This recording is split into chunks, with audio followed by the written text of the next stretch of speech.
Hello, welcome to the virtual conference for AFC Learning Resources Commission. The presentation you're about to hear is a re-recording. Unfortunately, due to technical difficulties, the original recording was not able to be used, but Claire has graciously agreed to re-present for the benefit of posterity here. So I'm delighted to welcome Claire Miller. She has a background in British and American literature and received her Master's of Library and Information Science from University of South Florida. She's currently a librarian and adjunct instructor at South Florida State College and runs the college's LibGuides, workshops, and outreach, and teaches developmental writing.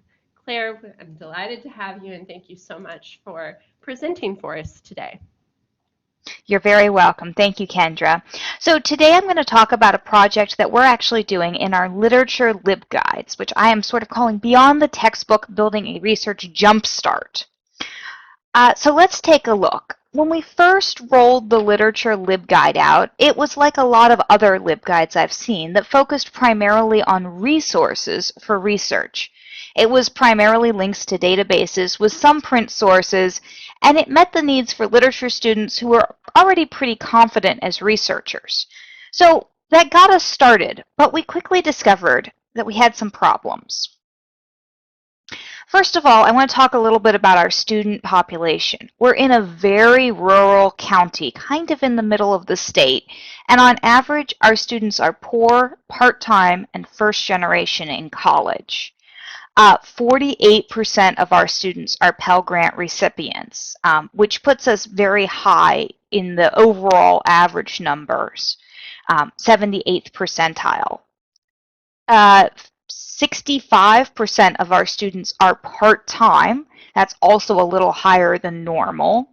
And 61% of our students are first generation in college, and that's very high. That's the 91st percentile compared to other comparable community colleges. So that told us, which is something we kind of realized as we were working with these students, that these students were not coming from an academic background. They didn't have a lot of research, and this was almost always their first time in college doing something like this.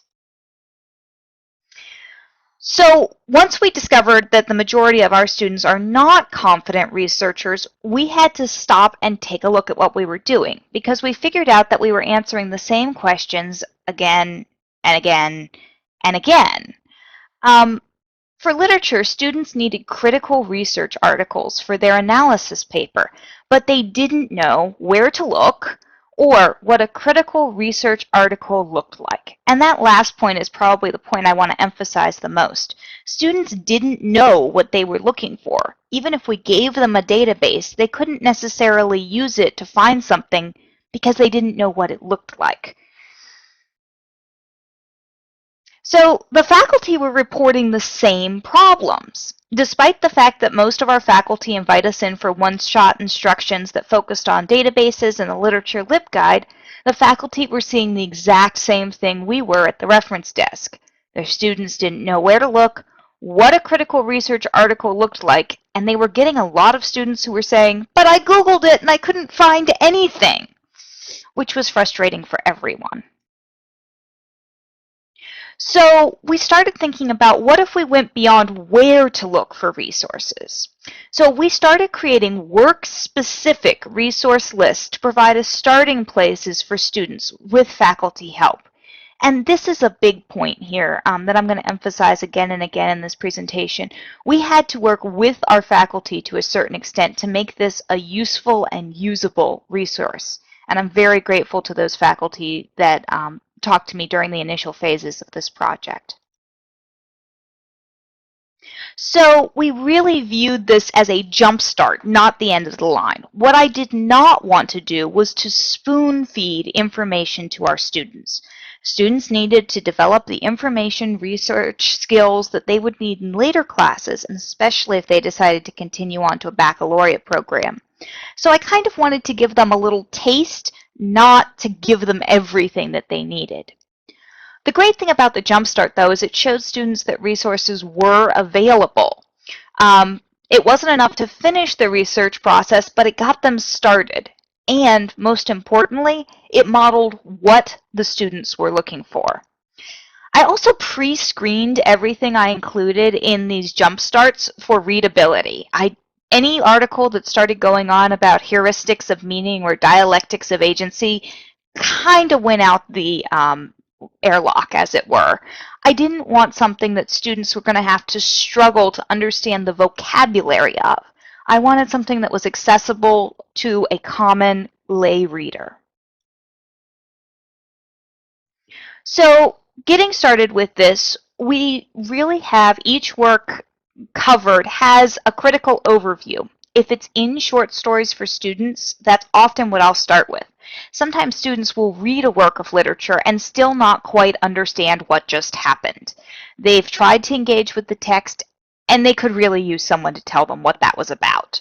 So short stories for students or other resources from the Gale Virtual Library were very helpful with that. Then I would include 3 to 4 critical articles from the databases. This was really useful for modeling to students what they were looking for. We also highlighted print and ebooks when we had them. Often really great criticism is in old print books, so we would highlight those. And if we had multimedia resources, we'd put links to those. We, of course, have Films on Demand streaming. We used a lot of resources from those.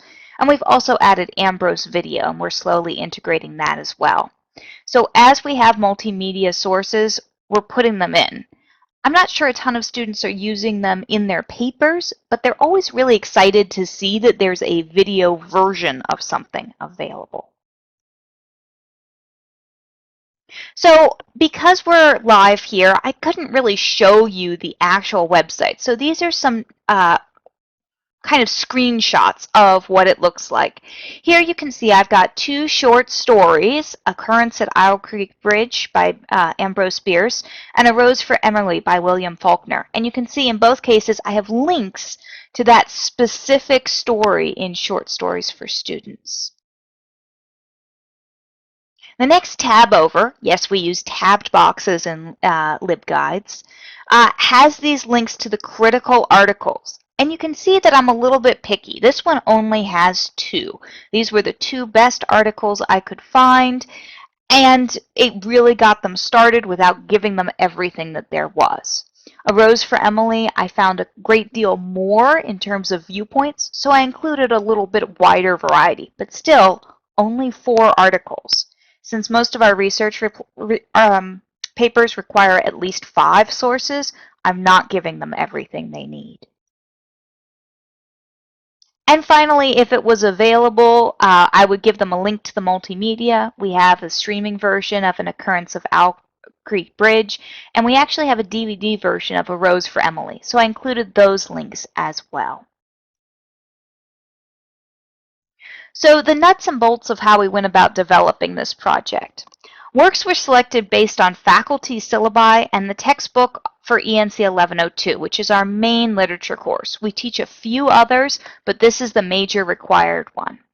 I say based on faculty syllabi because our faculty don't teach everything that's in the textbook. It's a giant book. So I really would talk to the faculty, and if they were willing to send me a syllabus, I would base it directly on the stuff that they were covering in class, which was usually what students were being encouraged to write papers on. I organized it by genre with an index sorted by title with box links to specific sections on that work. In other words, all of the short stories were in one major page, but there was an index, so you didn't have to scroll all the way down to the O's. Instead, you could just go to Owl Creek Bridge in the index and click it. I get a lot of questions about how long this takes. I will not lie, it is an intensive process. Each resource box takes me between 30 minutes for something with a lot of resources and an hour if we have either less resources or more types of resources that I have to really go digging for. But does it work? And I'm happy to say, with a piece of concrete here, yes. Yes, it does. So the first thing I looked at when I was trying to figure out whether or not this was actually working was the overall popularity of our literature LibGuide. These are all pretty popular LibGuides, and you can see that we have a spread here. The red is the fall of 2015, and you can see literature is still almost twice as high as nursing, our next most popular guide. Our nursing program is very involved, and we have fewer students, but it still gets a lot of use. But literature, you can see, is still higher. And you can see even courses like biology, which most of our students are required to take, still not nearly as popular.